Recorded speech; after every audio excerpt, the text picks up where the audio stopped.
I mean, Sarabeth, you have no idea. I couldn't stay away from it. C++ when I was really young. I got into Rust recently. But Elixir is my favorite right now. Literally went to coding camp when I was 12. I'm that nerd. You'd be in good company. Everyone here is that nerd. So, what drew you to security? Well, I've just been increasingly interested in the area. All this new software developed to track physical locations, identities, the private stuff about yourself. Yeah, I want to understand it better. I want to help people protect themselves. You know.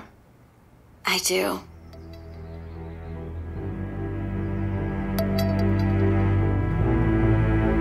Realm presents Memory Lane Season 2, Episode 1. Heather Lake Cabins, July 1st. Looking at my mother's expression, I'm racked with panic. Her eyes are wide with emergency.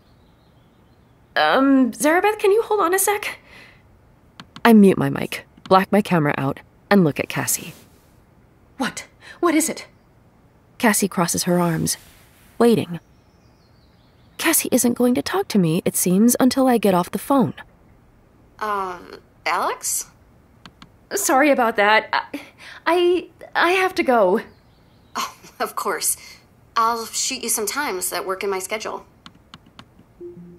I turn my attention to Cassie. Worst case scenarios flash through my mind. Judith, she's come for us. Did something happen in the night? A reason we need to run? Where's Dr. Novick? But then a bemused smile appears on my mother's lips. You've seriously forgotten? I can't believe it. You wouldn't shut up about it last night. Last night? It's a blur. I'd tossed and turned on the unfamiliar lumpy mattress in a tiny musty cabin in the middle of the woods. It didn't help that my mother was sleeping in a twin just inches from my face, or that Cassie snores. How she can doze off in all this stress, I don't know. Though I'm guessing the bottle of tequila she found in the pantry has something to do with it. I consider my mom now. By the look on Cassie's face, it no longer seems like something that's life or death. I give up. What is it? Cassie spreads out her arms. That cuckoo woman you love is going to be on the Daily Talk. Your personal hero? For a moment, it's like I'm in a pitch-dark room, trying to grab onto thin air. Maybe she drank too much last night or watched something on TV after I went to bed, and now she's conflating fiction with reality. It wouldn't be the first time that happened. But then, I bolt upright, nearly knocking my laptop off the bed. Vanessa Yardley is doing a rare appearance on TV this morning. Oh my god, did I miss it? Nah, they said she was coming on after the commercial break. You're good. Oh. Guess I'm not the only flake around here. I was so focused on the interview, it just slipped my mind. I can't believe I forgot. But there's a lot jockeying for attention in my brain. I had my mom's terrifying memories swimming around after a memory transfer procedure went awry. I met my dad, finally. A brilliant doctor named Remi Novick. Except his memory is wiped. And, oh yeah, I'm hiding from a psychopath named Judith. Literally fearing for my life. We fled the hospital immediately after we realized Dr. Novick, Remi, I'm starting to call him, had his memories taken. I remembered that Remi owned property at Heather Lake. So, now, here we are. All of us. Shacking up in the only cabin on the land that has heat, running water, and utilities. It's maybe 600 square feet. We've been here for nearly 2 weeks. Just one big happy family. When I step into the living room, there's Remi, sitting on a threadbare recliner, nursing a mug of tea. He looks up at me benignly, no longer with the sharp, intelligent expression I remember. I guess having most of your memory wiped will do that. Morning. Good morning, Alex. I skirt around him for some coffee. I'm still uneasy around him. I notice Cassie giving Remi a cautious look, too. It's just so bizarre. Mostly we've all been avoiding each other, which is impossible in this tiny house. I reach into my jeans pocket and curl my fingers around my stim, pressing my fingers in the proper combination. It's hard to describe what happens next. I can smell the printer ink and hear the voices and feel the hand on my shoulder. Next I feel a gentle, warm, blanketing feeling of calm. It doesn't last that long, but it's enough to slow my heart and steady my breathing. Tuning in. I'm here with our special guest, Vanessa Yardley. Now, it's hard to believe, but we're coming up on the 5-year anniversary of the Figistem device. And I heard you have some news about a new product line in celebration of this milestone. That's right. But before we get to that, can you walk us through the journey you took to create the stim? How did it start? Well, the idea for the stim came to me about 10 years ago, but it was released following the rampant anxiety and mental stress due to the San Francisco attacks. Yes. I was a teenager when they happened, and my teacher stopped class to let us watch the news. The Golden Gate Bridge collapsed. Cars dropped into the water. People ran and screamed, and it was all televised. Do you remember the attacks? I glance at Remi. From what I gather, he remembers some things. Just not Cassie, me, Judith, or anything having to do with why he's here. Yeah, I had just moved into a new lab. I had a few new assistants, and we all watched it from my computer screen. Where were you two? I turn to Cassie. She shoots me a look. We don't need to discuss that. I nod. The day of the attacks, we'd almost been evicted. Cassie had squandered our rent money on God knows what, and our landlord told us that morning that we had to get out. We turned back to the TV. The world was panicked. Anxiety was at an all-time high. Photo stills from the attacks flash on the screen. The burning bridge, masses of terrified people running away from the blasts. And so, enter the stim. A salve. I still totally think Ms. Fancy Pants' creepy devices are spying on us. Ugh, stims don't spy on you. You don't like stims, Cassie? I don't like Alex using a stim. Kinda thought she was better than having to depend on something like that. And I don't want her to turn out like me. I know how to handle myself. I didn't mean... It's fine. She raises the volume. And now, it's been 5 years since the stim has been on the market. Mm-hmm. It's changed so many lives. Images of various types of stims pop up. Cassie watches intently, sunk into one hip. Now, can you explain how a stim works? Of course. Every stim is unique to its user. When you get a new stim, you connect a few non-invasive electrodes to your temples so we can get a read of your brain patterns. Then, you're asked to upload a core memory to the interface. You know, something you always look back on with fondness. A memory from when you were happy, and those general feelings are called forth when you enter your code. Now, can anyone else access it? No, it's not transferable. It's your memory, no one else's. There are warnings on all stim packaging that people shouldn't share stims, and that's for good reason. Everyone's brain chemistry is different. Your idea of a dopamine rush could be too strong for someone else, right? And by too strong, do you mean adverse side effects, like dizziness or brain fog, maybe changes in personality? Those are very rare, and most of these are cases of people being hospitalized for using a stim that isn't theirs. They need to be used as directed. These devices aren't toys. You know, I don't think anyone thinks of these as toys. On the contrary, some of your opponents argue there should be more safeguards in place to access one. As it stands, you don't even need a prescription like you would for anti-anxiety medication. No, they are nothing alike.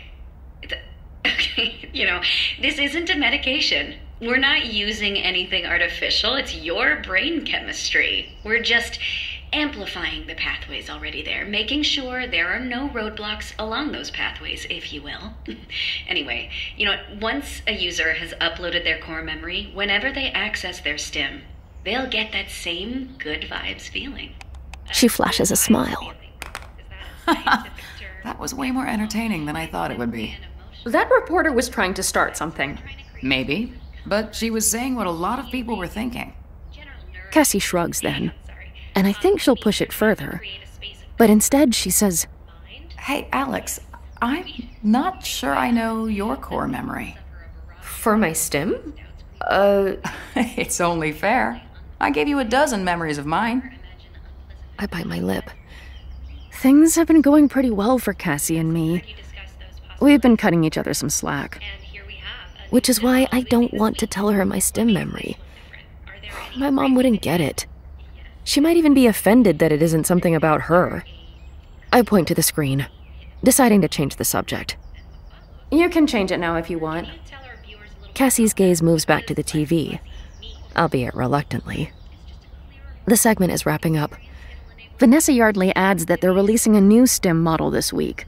They'll administer a cleaner, less buzzy hit of dopamine, and they'll come with a sleek carrying case and 5 color options. Cassie cocks her head almost like she's interested. Then she switches the channel to a game show. I roll my shoulders, drift to the front window, and peek out the crack in the blinds. This cabin faces several others on the property, including the one that belongs to Peyton and Trina, the 2 women we met on our road trip, who, incidentally, also popped up, in younger forms, in the memories of Cassie's that had been transferred to me. Apparently they live here, but they haven't been back since we moved in. Their house is locked tight. No lights in the windows, no car in the driveway. Cassie notices me watching. Still nothing, huh? Nope. I feel a spiral of worry in my chest. Another strange coincidence was that Peyton and Trina were frequent guests of Amizade. They'd traveled there with Cassie on that long-ago road trip. Last we saw them, they were having a meal with Judith. Are they still there? What if something happened to them? In the hospital waiting room, after Remi was shot, I'd spoken with Peyton on the phone and warned her to leave. But I don't know if she did. Oh! Cassie and I freeze, suddenly on high alert. The sound has come from the other side of the house. I turn off the TV, hit the lights, and twist the blinds closed. I motion for Remi to move away from the window and for Cassie to crouch down. Birds chirp. The old heater rattles. I tiptoe toward the back door and peek out. I don't see any shadows shifting in the forest. The VW van Cassie and I rented for our road trip sits half hidden behind the trees. It's too ostentatious to have out in the open. After about 5 minutes, I slowly breathe out. False alarm, I guess. Cassie brushes dust off her chest as she rises from the floor. When are we gonna stop this, Alex? My heart can't handle it. I know. Maybe just a few more days? It's just, if someone wanted to do something to us, wouldn't they have done it already? She has a point. It's not like Heather Lake is that hidden. And I get the temptation to move on with our lives. I mean, I've just graduated from college. Before this bizarre memory journey, I'd been sending out resumes. When Sarah Beth Anders got back to me about a job at Chameleon, it felt like divine intervention. The company develops apps that blend coding with criminal investigations. What if we found Judith through my work? I could take care of Cassie. And maybe even Remi. I'm still holding out hope that his memories might somehow return. But I know that this is wishful thinking. Cassie's never have, after all. But I'm also so scared about resuming normal life. Since we've come to the cabin, I've received a few more glimmers of Cassie's real memories implanted in my head after Remi's experiment, including more flashes of Amizade. That place wasn't good at all. Judith had the air of a kindly mother, but was actually a madwoman preying on innocent people. And the thought of her coming back for us... In fact, I see a flash of memory now. The picture sharpening until it's clear and precise in my mind. I'm in Cassie's body. I can feel the swell of her belly, She's pregnant with me. And through her eyes, I can see that she's at Amizade, looking out a window. I recognize the swooping willow trees, the white gazebo, and the big rope swing. But then she turns. Now she's looking at something in a dark room. There's someone on a cot. Electrodes are connected to his head.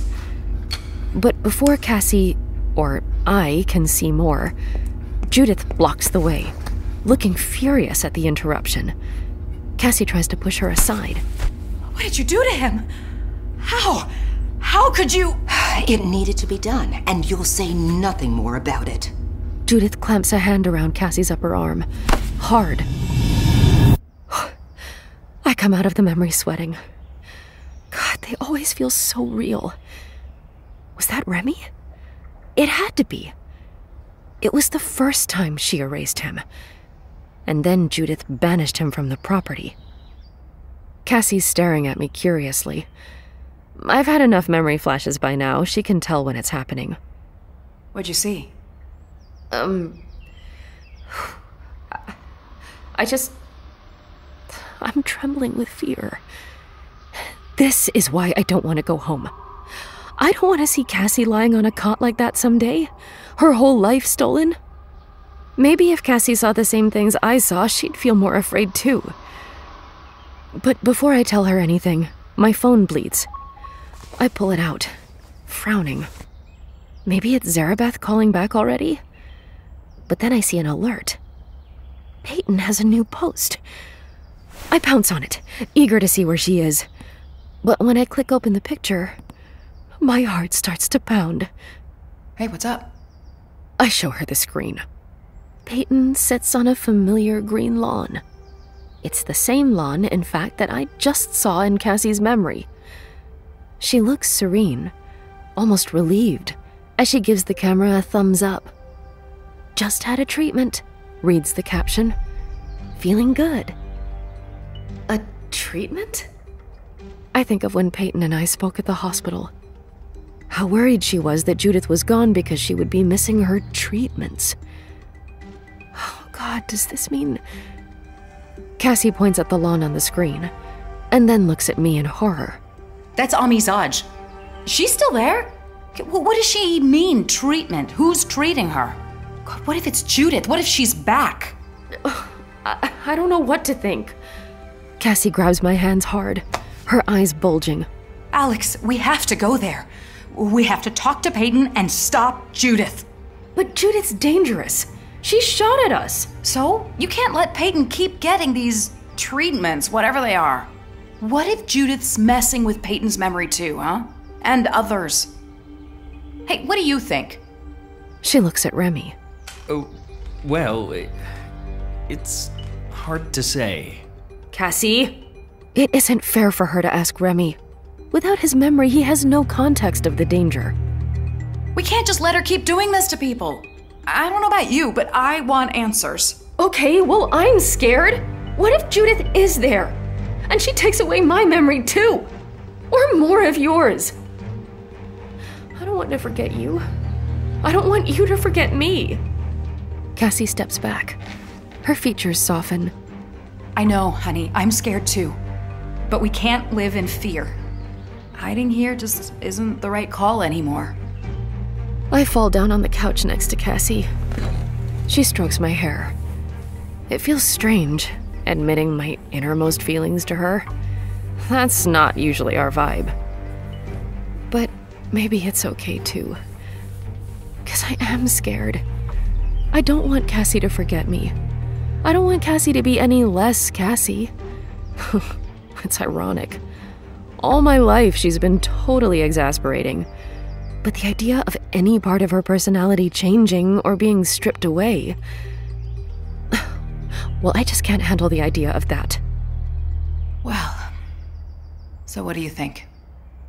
Slowly, I stand. I'd need to clear my head, okay? Just give me a minute. Well, I'm not sure how much longer I can wait. She starts pacing the room, antsy as a caged lion. She walks to the front window, peers out, and then stomps the 15 steps to the back window and peers out that too. My legs feel heavy as I trudge back to the bathroom. Once I shut the door, I stare at my reflection in the mirror. Cassie has a point. And the idea that Peyton is receiving more of Judith's treatments is terrifying. But can we really go there? How can we stop these treatments from happening? I jump and whirl around just as an engine roars and tires squeal. When I run back to the living room, it's empty. Remi stands on the porch, screaming at something outside. What's going on? She's gone. He grabs his coat from the hook by the door. We run a few paces into the gravel drive. There's a cloud of exhaust where the VW bus just was. Tire tracks point straight to the main road. When I see that she's turned left, I have a sinking feeling I know exactly where she's headed. To Amizade. Without us.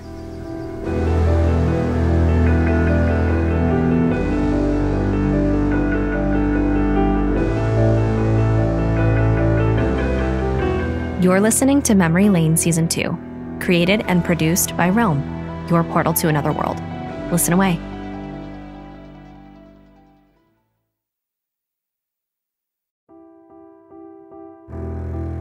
Memory Lane is written by Sara Shepard, produced by Rhoda Bayessa and Haley Wagreich, associate produced by Michael Coulter, and executive produced by Molly Barton. Performed by Emily Wu Zeller, Leanne Marie Dobbs, Elliot Schiff, Tiana Camacho, Julia Nippon, Mike Karnas, Lenna Klingeman, Sherry Wishard, and Kaylin West. Directed by Amanda Rose Smith and Kaylin West. Produced by Kaylin West. Sound design and post-production by Tim Franklin. Editing by Corey Barton. Original theme composed by Amanda Rose Smith with digital orchestration by Andrew Rowan and Max Kuttner. Music supervision by Amy Parker. Cover design by Kindle Thomas. Special thanks to Ellen Goodlett.